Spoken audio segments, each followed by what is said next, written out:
Bonjour, wie geht's? Buenos dias. Ni hao ma. Welcome to 5 reasons why Tesla stock should be 150, but it's going to 1,000. So I was really fascinated by the fact that there are numerous analysts and hedge funds that are predicting that Tesla's stock price should be about $150 a share and perhaps declining. And I wanted to review some of the concepts behind, from a business standpoint, why this makes sense and it's not working as planned.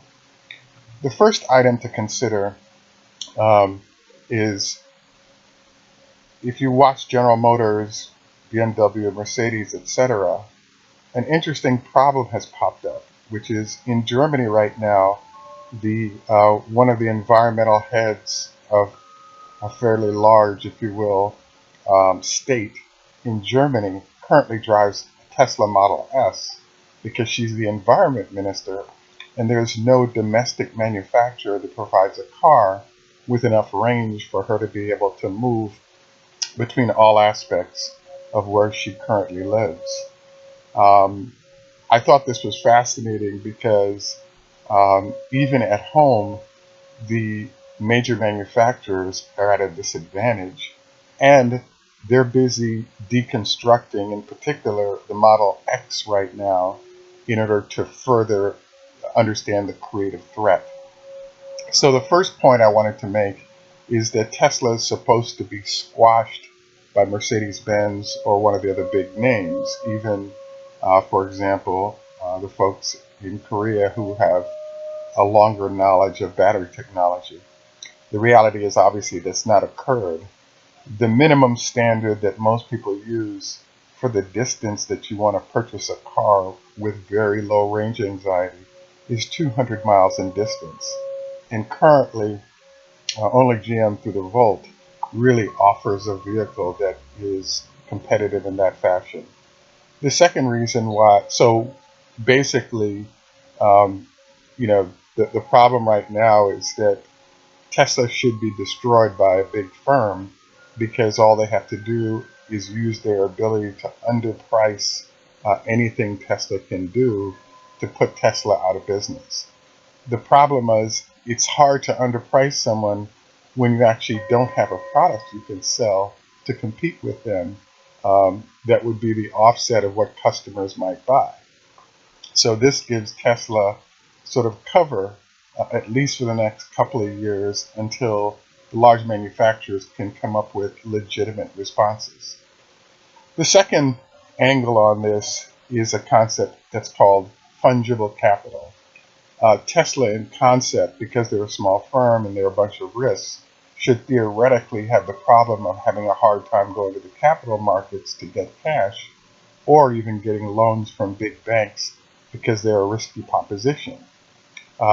As you're watching the stock price rise and you're watching all these happy customers using their products, the threat of them going out of business is actually lowered dramatically by the number of users that currently have their vehicles in use and are buying them, et cetera, et cetera.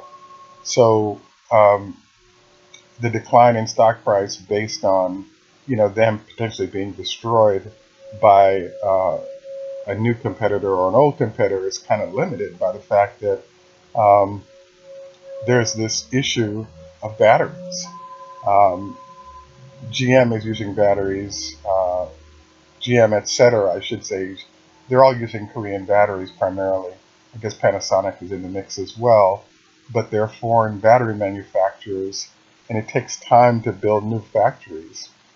And not only does it take time, you also have the problem of you need sales to validate acquiring those batteries.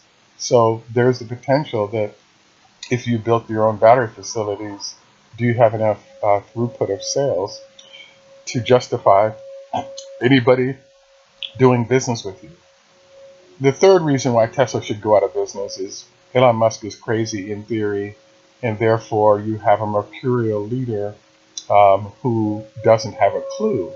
Um, you can't really argue that one because the biggest clue he has is that you have people giving up bigger name vehicles like Porsche and Mercedes, very smart people with a lot of money, coming to recognize the performance capabilities that Tesla offers without compromise.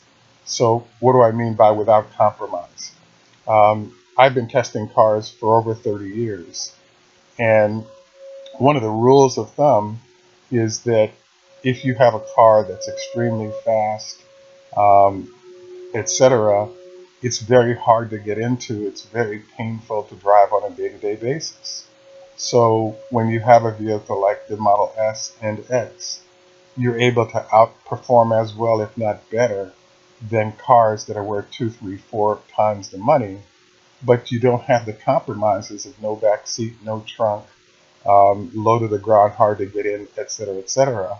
So educated consumers are recognizing that this is one of the best values in vehicles you could even consider dealing with.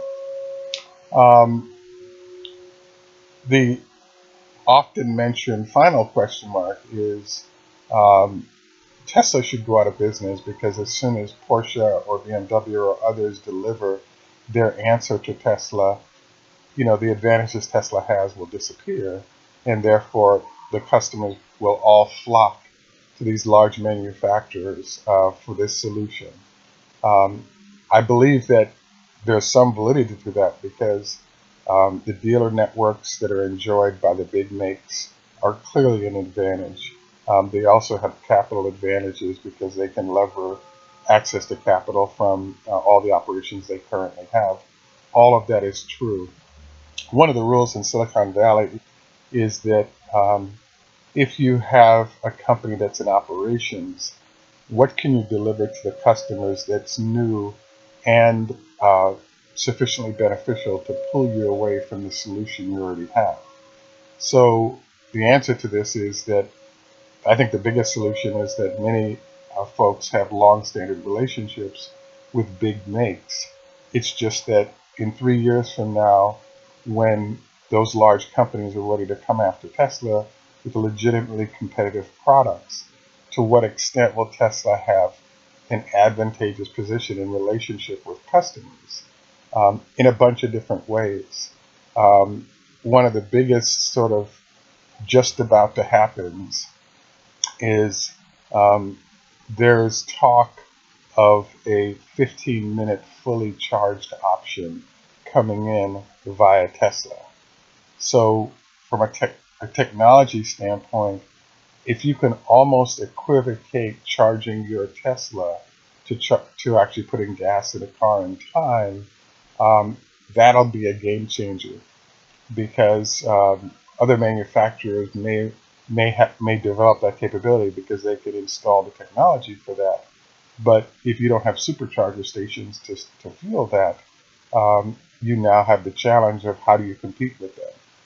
And then that's the final item here, is that Tesla's legitimately been accused of using up a lot of cash. But I believe that, for example, right now with the Chevy Bolt has a problem, and the problem is that any charging solution they might use takes extensive amounts of time. So the charging station, I think, could be a competitive advantage that Tesla's wielding currently and into the future. That's one of the ways that they could retain their customers even when competing entities do arrive. So a lot of data points here, but in theory, Tesla should have been put out of business and be $150 stock by now. It's not that because many of the advantages that they embody over competing firms are actually fairly wide advantages that they can maintain even when competitors arrive. And the final note is that the market for EVs is actually increasing for a whole bunch of reasons. So even when those competitors do arrive for quality solution, there's a large pent-up demand of customers waiting for those products, which means Tesla can win and so can other firms and all make money. Thank you for your interest.